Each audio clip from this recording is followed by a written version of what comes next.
I'm Rajasi. I'm from the Industrial Design Department. I'm Kara. I'm also from the Industrial Design Department. I'm Dylan. I'm from Bioengineering. And I'm Eric. I'm from ISE. So we had the same problem. We were given this microscope, which another team had worked on, and then we kind of started tackling it in a different way. And our problem statement was that it was purely like the design that the other team came up with was purely functional, and it had no ergonomics or no aesthetic appeal to it. And the usability of it was very iffy, and we wanted to work around. As you can see, there were so many wires, and the handle kind of looked like a gun pointing at someone. So that was our problem statement, that we wanted to work around it and make it more aesthetically appealing and user-friendly, and yeah. So now I did a really good job of kind of explaining how a spectrum microscope works, so I won't go into that again. But this is kind of the process that the senior design group came up with, and a little schematic of how it works. So some elements that we wanted to carry into our design as well. Obviously the microscope has to be there. The LEDs are important in order to illuminate the sample, as well as the filters. So those are really the key elements that we wanted to continue into our design as well.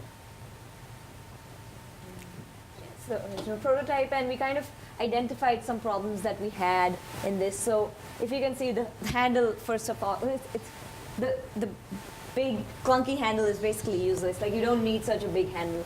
And the LED lights, if you can see, they're like kind of protruding out, and all these wires. So we wanted, for our design goal was to make it all into one seamless thing, so that it looks good, and it also, like, you don't have so much bulk around, because the whole point of it was to be portable. And we found out that with all these excessive things, it really wasn't portable anymore, and just, yeah. So these were some initial sketches, and we kind of wanted to play around, first of all, with the form and how something can be easy to like move around with the hand, but also we kind of came up with, like the other team, different mechanisms so that we can make it manual and we can get rid of the motor. So initially, yeah, we were thinking different designs with, okay, how do we put the wheels in place? Do we need the wheel? Can we put the filters in a different way? Does it have to be so big, or things like that? And yeah, so the one component, as Dylan said, was the microscope, which could not be changed. Like, the dimensions of it were fixed. Everything around it could be played off with. So we kind of moved from inside out with our design. So we took this fixed dimension that we had, and then we saw, okay, what is it that can we do with it? Cool. So the design that instead of doing the filter wheel design, we kind of went for a linear tab alignment, and that was in order to cut down that kind of big, large protrude from the bottom. So this was our first iteration. Some design kind of problems we ran into with this was that the tabs are too skinny, so we couldn't that you couldn't move one at a time, essentially, as well as the tab itself couldn't fit the design filter. So originally we just thought it was just a film tab, but it's actually kind of like a coin shape, the filter, so we had to adjust that. But this is the first kind of idea we came up with. And so how the tab filters rotated was on a threaded rod. So that was, it would control one way to be in an on position, and then you would flip it back to be on an off position. And so that was kind of our first idea or mechanism on how the tabs would move. So we wanted to be able to access these tabs in order to change them out, or if one got damaged in any way. So our first idea was to kind of have this rod be replaceable, so it would come down and snap back into the shell itself. There were a lot of different problems with this one. It's very hard to kind of access inside the shell and move it up and down. So we decided to go with a different approach. And then this was another one of our iterations. So instead of, this kind of tackled or solved the problem of, okay, the tabs are too skinny. So we made them 3 tabs on one side and 3 tabs on the other. That way there'd be more space in between the tabs. But the problem with this design was that they had these kind of large kind of holes. We thought about different ways you could kind of like on car windows, the rubber that kind of suctions it off. We thought about maybe you could use that material, but we decided that it was just too complicated of a design. So we ended up going with was the sliding filters. So here the top of the shell is flattened off, so the filters move along the same plane. And they're just kind of along these little guide rails. And these openings right here are pretty small. I think they're only 3 millimeters, so we're not too worried about anything kind of getting inside of there. So the one problem with this one is that the tabs weren't on distinct on and off positions, so you could kind of move it halfway in between. And so how we solved that problem was we just put in these kind of little extrusions here. So basically all you have to do is rock the tab up, it slides right over that little kind of extrusion up, and then it locks right back in. It's kind of one easy motion. You don't really have to pick it up hardly at all. We can pass that around, or if you wanted to come up, but yeah, it's just kind of like a simple rock and slide, and that it locks pretty well. And if you can kind of shake it around too, so it doesn't move side to side that much. So that was our final solution. And in order to construct those tabs, so they're composed of 3 parts.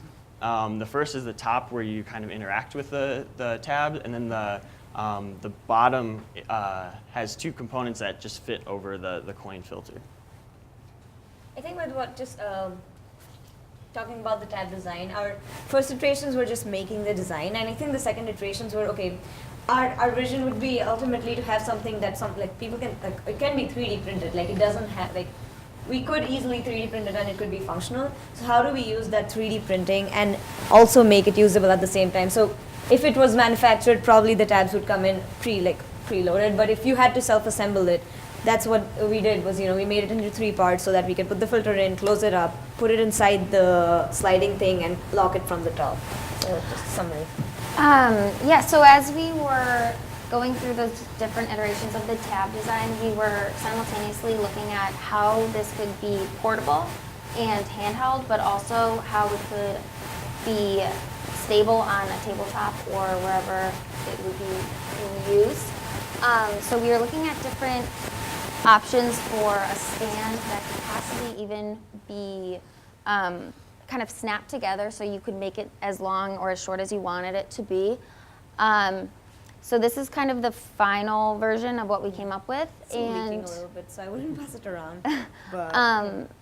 But yeah, so basically what we struggled with from the beginning was just figuring out how we could get the pieces around the ball joints, which was the joint we were going with, to be tight enough that it wouldn't move when you had it in the position you wanted, but also not too tight that you couldn't move it. So we started looking at ways that maybe we could have a screw going through the two sides of the clip to tighten it in place when you wanted to, but we didn't want to complicate the process too much. So we kind of ditched that idea and then started working more with just the nature of the 3D printing and how if we can make a small space, then we can dissolve the supports around the 2 bodies. And we also looked at different ways that the body of the actual microscope could be attached to this stand. So we started thinking about clips, sort of similar to what the other group was talking about, just the classic like desk lamp, basically, if it could clip into something similar to that. And then we moved into possibly like a kind of discrete sliding lock, so that if you were using it without the stand, you wouldn't compromise the aesthetics of the actual body of the shell. So there's like a magnet inside, so it locks in, and then there's a magnet, so you can easily like attach it. And then Yeah, so that was our final design, which has a magnet on each side, and it just slides in this little little pathway thing, and then they kind of snap in. Similar to, we were kind of thinking about like the Apple charging port, where you kind of aim for that general area and that snaps. So we got some pretty strong magnets, and it actually works very well. Okay, and the last part really was the base. So we needed somewhere for this to obviously clip onto, and it was a small part, but that's actually our original design, and we ended up changing it because we thought it looked too much like a lamp. So we really just went from a circular design to a more rectangular filleted design. And I mean, the functionality is exactly the same. We just changed it up a bit for aesthetic reasons. Okay, now the bottom and top half of the shell. So originally we were thinking of printing it all at once and then having the user actually assemble the clips within a one-piece shell. But that's really hard to do, especially if you have to get your hand inside the actual shell, and some people have larger fingers. So that wasn't a really sound solution. So what we did was we split the case in half, and we added a feature within the case to just have a hole on both sides of the case and have it threaded. So actually, the top half just goes right on top of this, and then you put the screws in, and that's secure. Yeah. And so LED illumination, what we had before was really unattractive. It was just LEDs poking out the front. What we have now is we found this product. It's called the NeoPixel. This is integrated right into the face of the design. I'm not sure if everyone can see it, but it's right here. It would fit flush with the face, so it would look a lot better than what we had before. And that's actually the battery pack. We implemented the geometry to fit that into the back of the case as well. And so there's a cutout in the back where you could flip on and off the switch that controls the LED light. Yeah, we didn't incorporate it in this design because you'd have to like solder it, and these are actually kind of expensive. So I didn't want it, and it was mine, so I didn't want to use it.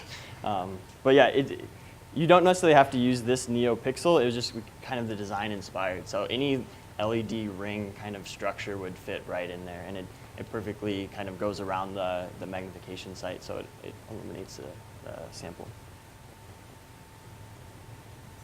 So can you click that? No, so this is just an exploded view of the design, and this is kind of the final render. So, thanks. Any questions? Do we have the? So did you ever get a chance to, how about the fit of the microscope into the yeah, the way we did that was the top of the housing actually has an attachment that presses down on top of the microscope. So once you have the microscope fitted on the bottom half, there's actually a cutout on the bottom half too, where the microscope sits on. We have a little cutout on the bottom.